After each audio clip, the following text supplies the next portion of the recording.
I was reading an interview of someone asking a self-realized master. And he asked this master, "Master, tell me, how does it feel to be self-realized?" And the answer is very profound. In just one sentence, the master said, when I close my eyes, I see the God inside. When I close my eyes, I see the God inside. And when I open my eyes, I see the God in the person who is in front of me. And very humbly I ask, how may I serve you? Friends, that's a good attitude, isn't it? Like when you're self-realized, you see the God inside. When you are opening your eyes, you see the God outside and everywhere. That's what we talked in one of the statements I made. I'm deeply moved by one of the other statements. My master said that God has hidden himself to expose you. God has hidden himself to expose you. Now you expose yourself. And now you hide yourself and expose the God within. So you can talk God as a consciousness. So the consciousness is hidden to manifest through your body, mind, and intelligence. Now you hide in terms of not identifying yourself as mere body, mind, and intelligence, but identify yourself as your true consciousness and use your body, mind, and intelligence as a tool, as a vehicle to manifest all your desires and dreams in this life. So isn't this profound? So friends, yoga and Vedanta are the gifts from India to the world. It tells us that not money, not technology, not wealth, nothing else apart from the knowledge that can liberate us. Yes, that's true. Only the knowledge has the power to liberate us from all the shackles of the mind that the human mind alone has created. So friends, we are so proud to connect to this ancient wisdom of yoga and Vedanta to give us the light at this time of trying time when everybody is gripped with fear, uncertainties, frustration, and all these different things that's happening because of the coronavirus pandemic. And today we are trying to declare that we are going to liberate ourselves through the right knowledge, through the right wisdom, through the right tools, right technology, and the right attitude. It reminds me of a story I heard long time when I was in my yoga classes, long time ago. So my teacher said this story to explain what is an akarma, that means not a proper duty, what is a karma, which is a normal work or a duty, and what is a sukarma, as a beautiful work. So the story goes like, in a village, it so happened that all the workers are trying to build a temple. They're constructing a temple. So one of the interviewer, possibly from USA, she went to ask these construction workers, these sculptors, the Shilpis, about how do they feel of building this temple in the village. So she goes to the first person and approaches her, "Sir, I'm so and so, I'm so delighted to be here with you, and I want to find out, how do you feel by building this sculpture, by doing what you do?" And this person was not very welcoming, and he said, "Don't you have any other business? Why do you disturb me? Don't you see that I'm doing my work? Can you please not disturb me anymore? I do not want to be disturbed at this time. Please, leave me alone." Such a nagging attitude, such a not welcoming attitude, even though this person was very friendly. So that was the experience of the interviewer with the first Shilpi, or the first sculptor. And then she goes to the second person. Second person, when he was asked, "Sir, how do you feel about doing your work, about building this sculpture or building this temple? What's your attitude? Can you just tell us something about this? I'm so and so. I'm interviewing you for my work." And the second person said, I'm just doing my job. I come at 9 o'clock, go at 5 o'clock. One piece of stone is given to me, one image is given to me. I just look at that picture and just to do my work. Nothing serious, nothing great. I just do my job. So he just said in a very normal tone, without any emotion, without any passion in his words or in his expressions. Now this person goes to the third sculptor, and the moment, even before she was approaching his workplace, this person comes out of his work and then tries to greet her and then makes her sit, makes her feel comfortable by giving us a glass of water. And then whenever this person was asked, barely she has finished her work and this person is full of excitement, full of passion. I am so excited to build this temple. My grandpa had a dream of building a temple in our village, but poor guy, he died without fulfilling his dream. And my family is so dedicated for this one. We are not able to sleep well in the night because they're so excited about this whole event that's happening. I'm so grateful for the Jamindar who has really put together to make this temple. I can't wait until the day this temple is made, and then all the villagers from the surrounding area will come, and then we'll have carnival, we have celebration. And I look at that lady who is working over there. She's my wife. She doesn't even take any salary. She works. Look at there. She's my daughter. She also works very passionately. So our whole family is dedicated so much to build this temple. So look at the attitude. Look at the attitude of the first person. Look at the attitude of the second person. Look at the attitude and the passion of the third person. So my teacher was explaining the first person was not even doing his job. Because whenever somebody is coming for a purpose, if your job is also important as her job, you should try to empathize with her. And he didn't do that. So that is an example of an akarma. That means not a good duty, not a good example to do your duty. The second example, he was just normal, neutral, nothing serious. He's just doing his job, 9 to 5. You just go, put your body into work. The soul grazes outside. And the third person, look at his passion, look at his attitude, look at his excitement. That is what is very important, friends. And that is called sukarma, not just the duty. The second one is just karma, just the duty. But the third one is an example of a sukarma. That means you are doing above and beyond what it takes to do an excellent job. So this gives an example of how you can make an excellence in everything that you do by being fully present. So your presence, not just the physical presence matters, but your presence as a body, mind, soul and consciousness. When you present yourself completely as a one individual Satchidanand, any work you do, it becomes an act of worship. That's what they call work is worship. And yesterday we talked about do not do anything for pleasure. Do not do anything for pleasure. Do everything in pleasure. That's a big difference. Do everything in pleasure. The third person who was doing everything in pleasure, not only himself, he was involving his family into that. Because when you are commissioned for a bigger mission in your life, you take the whole world along with you. Think about all the great men, how much dedicated for them, for their work, for their mission, for their dream. They take the whole nation, not only today and tomorrow, for generations to come. Their inspiration will be guiding all human beings. That's what it's very important to understand, that we have got so much of commonality, so much of common things. If you think about one of the examples that I always give in our yoga classes is that we all are sharing the same air, isn't it? You breathe the same air that I'm breathing. You might have different land because they are different geographically bounded. You have different water bodies, different oceans named differently, different rivers named differently, different lakes named differently. But if you look at, there is only one air that we all share. And that corresponds to our heart chakra.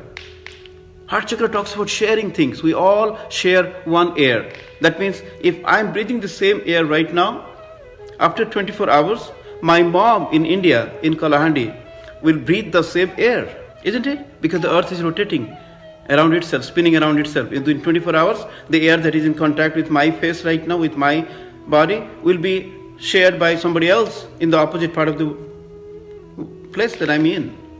So whatever air that I'm breathing right now, if I can take some time to charge up this air that I'm breathing with more positivity, with a positive attitude, with love, with compassion, with kindness,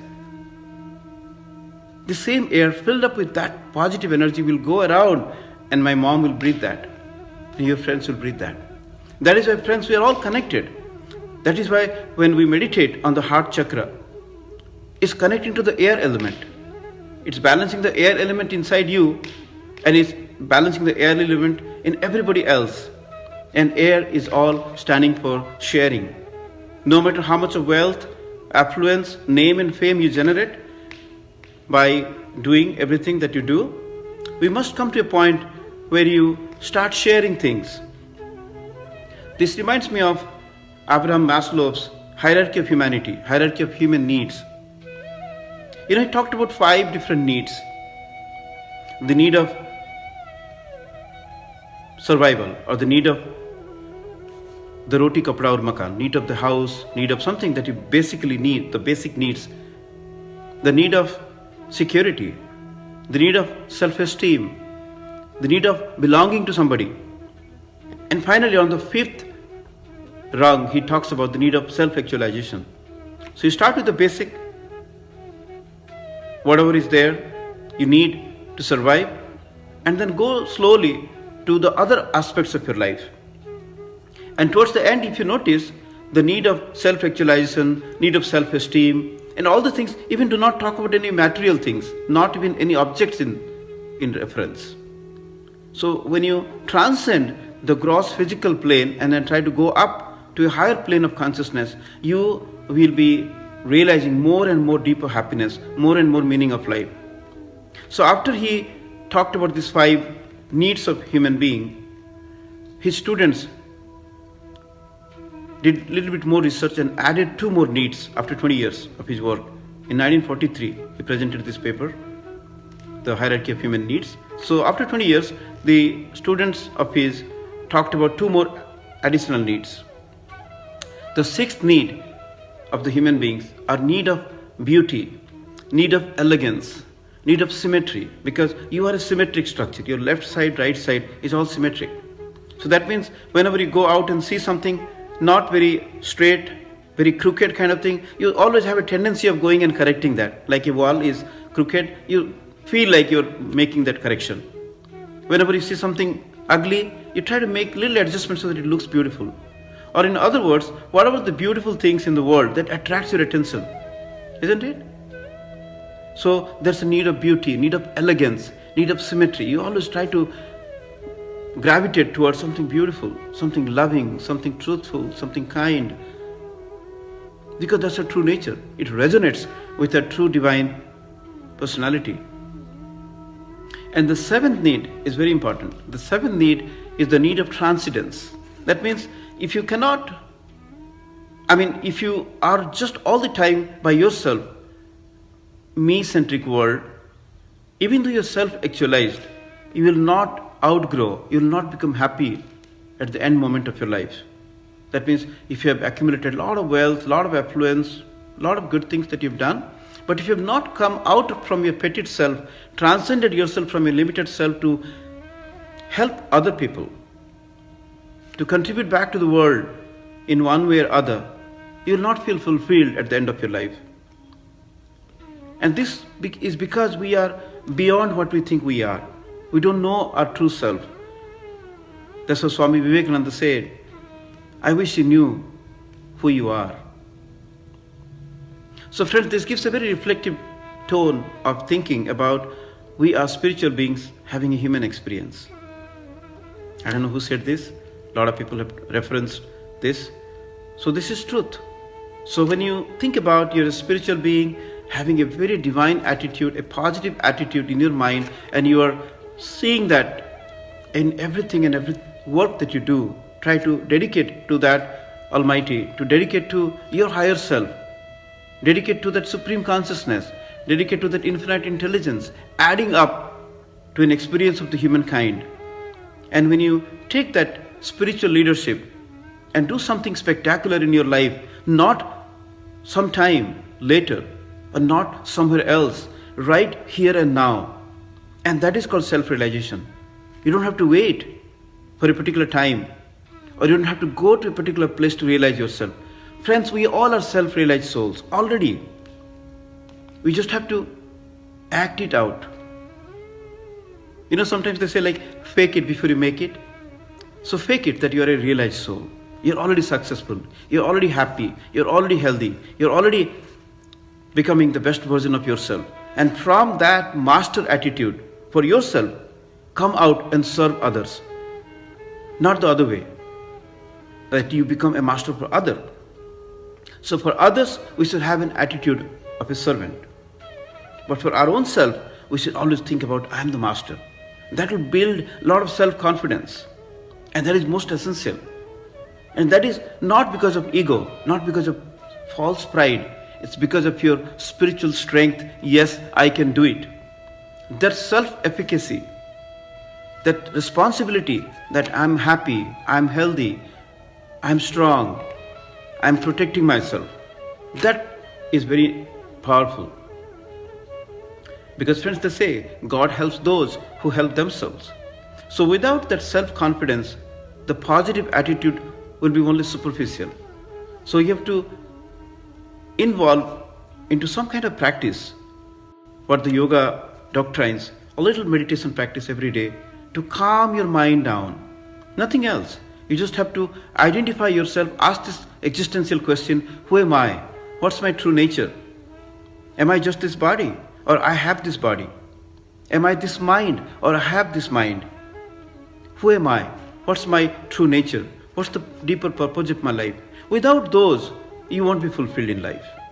Because we might have come millions of times already to this planet as a human being, or maybe at least 100 times. They say that at least 700 times each one of you have already come to this planet. So now is the time, in this life itself, we must take this responsibility of identifying, of understanding, discovering the truth of our own existence. Wear a very positive attitude of a realized master, seeing the God when you close your eyes and seeing the God in others when you open your eyes, and ask that question, how may I serve you? So with that attitude, if the coronavirus is able to teach us this lesson, that we are not the masters, but the servants of this mankind, we're the cohabitants. You know, in Mahabharata or in Srimad Bhagavatam, it describes that our life is like a train. You know, you board a train and a platform comes, one passenger comes in, maybe he sits beside you. He goes for some time. When his platform comes, he or she comes out, leaves the station. Somebody else comes, shares the journey with you for some time. Again, that platform, the destination comes, that person comes out. So likewise, our life is similar to a train. We start boarding the train, and then somebody comes to your life as a boyfriend, girlfriend, as a friend, or a partner or a spouse. And after that, your kids come in, join you.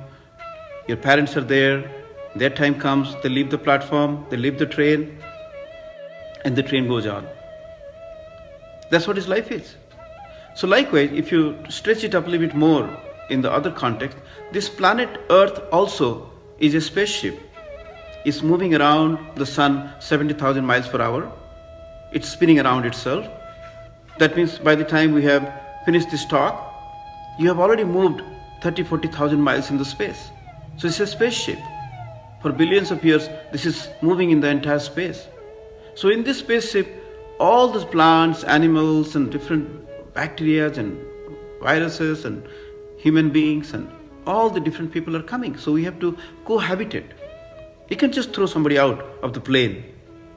It's so inhuman. Right? So we have to have that attitude of sharing this world with everybody, sharing our wealth, sharing our knowledge, sharing our wisdom, so that collectively the human race will transcend from the limited 3 dimension to higher dimensions. You know, some of the theorists and physicists are talking about there could be 11th dimension existing in this planet itself.